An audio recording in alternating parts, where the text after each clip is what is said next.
This channel does not promote any violent, harmful, or illegal activities. All content provided by this channel is meant for an educational purpose only.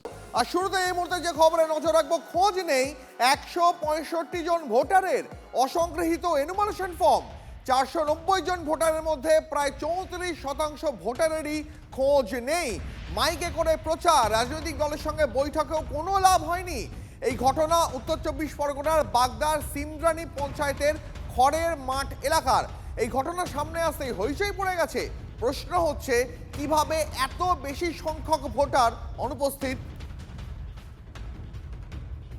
আমরা বিভিন্ন রকমভাবে চেষ্টা করেছি, এমনকি আমরা বুথেও list টাঙিয়ে দিয়েছিলাম, তো গ্রামে প্রচারও করা হয়েছিল। এই সব ভোটারদেরকে, যারা ভোটার আছেন তারা বিএলওর সঙ্গে কন্ট্যাক্ট যাতে করে, তাদের ইএফগুলো কালেক্ট করে, কিন্তু তা সত্ত্বেও দেখা গেছে যে এই 165 জন টার্ন আউট করেনি। এটা বিভিন্ন কারণ হতে পারে, কারণ এখান থেকে হয়তো কেউ আদার স্টেটে চলে গেছে, পার্মানেন্টলি শিফটেড হয়ে চলে গেছে, বা কাজের জন্য চলে গেছে, মাইগ্রেন্ট লেবার হতে পারে, বা অন্য কিছু কারণ হতে পারে। কিন্তু এদেরকে আলটিমেট আমাদের যা টাইম লাইন ছিল, সেই টাইম লাইনের মধ্যে এরা ফর্ম কালেক্ট করা যায়নি এদের কাছ থেকে। কিছু লোকে পায়নি, সেগুলো তো কোনো আউটিরও খুঁজেই পায় নাই। মানে এই এলাকায় থাকে না? না না, এই অন্য অন্য জায়গার ভোটার এখানে থাকে না। না, ফর্ম নিয়ে নিয়ে প্রচার করে বেড়াইছে, আমাকে বিয়েলো সে লোক পায়নি। কত লোককে পাইনি? তা প্রায় 200। এরা কোথাকার? এক গাদা ফর্ম কোথাকার, এখন কি করে বলবো কোথাকার, কেউই চিনতে পারে না একটাও ছবি। এই এলাকায় থাকে না? না, সেসব এই এলাকায় না, সব ভংচুং সব, মানে প্রায় 200 ফর্ম দেখলাম। কিভাবে নাম উঠলো ভোটার লিস্টে? কি জানি কি করে উঠলো, এখন কি করে বলবো। খুঁজে পাবেন না 26-এ। এই ভোটারে ভোটার করে করে শুভেন্দু অধিকারী আগামী দিনে বনগায় আসলে ঘেরা খাবে, মতুয়ারা ধরবে, পিটিয়ে রোলিংয়ে বাঁধবে। ওই শান্তনু ঠাকুরের উপরে বেরোতে পারবে না। ওই 30,000 যে ভোট, 602 ভোট এখানে করা হয়েছে, চিহ্নিতকরণ হবে। যদি তার মধ্যে 10,000, 15,000 কোনো বৈধ ভোটার বাদ যায়, এই সমস্ত নেতাদের খুঁজে পাবেন না মার্কেটে। আমার বুথে, এখানে আমার পরিচিত এলাকায়, এখানে আমার ভোটার যা সংখ্যা আছে, এখানে ম্যাক্সিমাম 34% লোক আমার অপরিচিত। এমনও ব্যক্তি আছে, একই ব্যক্তির নামে 3টে এপিক নাম্বার আছে। আমাদের এখানে বিএলও যে ছিল বা বিএলএ ছিল, ওদের সঙ্গে নিয়ে আমাদের এখানে প্রচার করা হয়েছে, কিন্তু ফর্ম নেওয়ার জন্য কেউ উপস্থিত হয়নি। আমাদের তার জন্য মিটিংও করেছি, আমরা রেজুলেশন খাতা করে আমাদের অফিসে জমা করতে হয়েছে। যে বিএলও আছে তাদেরকে, অফিস থেকে লোক এসছে, তাদের সঙ্গে আমরা কথা বলেছি, আলোচনা করেছি, তারপরে আমরা ওইটা বিলি করতে পারিনি। অংশ অনেক, 165টা ফর্ম, মানে প্রায় 34% ফর্ম আমাদের রয়ে গেছে, আমরা যেটা বিলি করতে পারিনি। খসড়া তালিকা থেকে নাম বাদ বৈধ ভোটারের। বাদুড়িয়া চাপড়ার 15 নম্বর বুথে 7 জন ভোটারের নাম বাদ পড়ায় তীব্র বিতর্ক তৈরি হয়েছে। বাদ পড়া ভোটারদের দাবি, 2002-এর ভোটার তালিকায় তাদের নাম ছিল, এসআইআর ফর্মও তারা ঠিকভাবেই ফিল আপ করেছেন, তা সত্ত্বেও খসড়া তালিকা থেকে তাদের নাম বাদ পড়েছে। আর এই নিয়ে শুরু হয়েছে রাজনৈতিক চর্চা। বিএলও অবশ্য দাবি করছেন, বিডিও অফিসের সার্ভার ডাউন বা অ্যাপে কোনো গন্ডগোলের জন্যই সম্ভবত এই ভুল। আমার 2002 সালে ভোটের লিস্টে নাম আছে, তা সত্ত্বেও আমাকে বাদ দেওয়া হয়েছে। কেন কি বুঝতে পারছি না, এর জন্য আমরা খুব ভয়ে আছি, আতঙ্কিত আছি। এর জন্য আমাদের ডিএলএড দায়ী না কে দেয় তাও কিছু বুঝতে পারছি না। এখন কি হবে সে নিয়ে, যেতে নামটা আমাদের আসে সেই দিকে একটু ব্যবস্থা করতে হবে।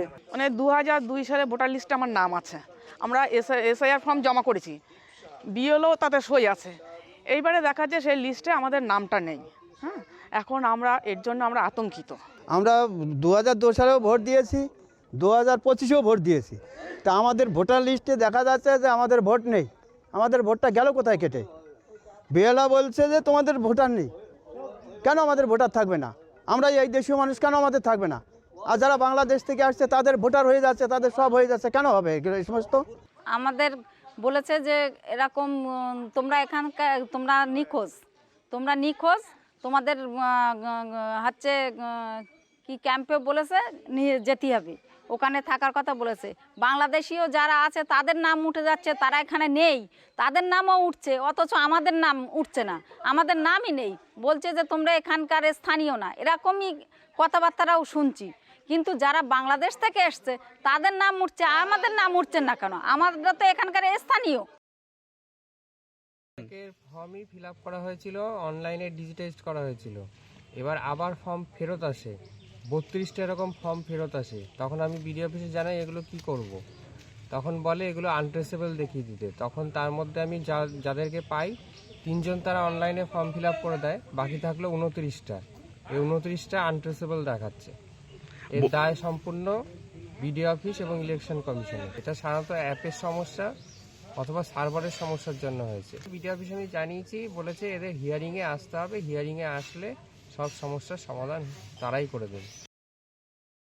আমরা 6 থেকে 7 জনের নাম খুঁজে পেয়েছি যারা এনিমেশন ফর্ম তুলে জমা করেছে। তারা 2000 ভোটার তালিকার নাম ছিল, 2025-এ তারা ভোটার ছিল, 2024-এর লোকসভা নির্বাচনেও ভোট দিয়েছে।